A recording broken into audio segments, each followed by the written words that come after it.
Congress has been digitizing material since the late 1990s. What we're doing today is really to help make this material more available.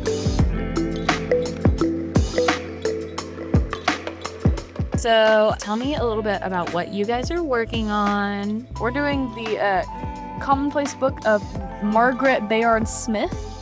Currently she is staying at, it's either someone's house or like a common house, but she really loved the maid. Thought the maid was the sweetest person alive, and they just got called down to a late breakfast with very excellent something. Not sure yet. A most excellent, Nourishing.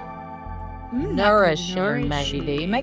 Can you make it a little bigger? You guys are good at this. You guys are really Soul. having detective time over here. So, I graded lots of essays in my day.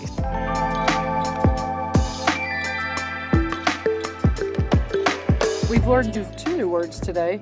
Ooh, what are Well, to wit was not a new word to me, but to wit is very popular in the copyright stuff. And then this word that is into tool, yes. And what does that mean? They keep calling it entitled here, but that's not what it says.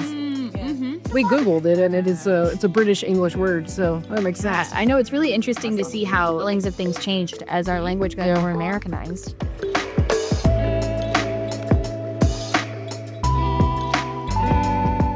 what are we transcribing over here?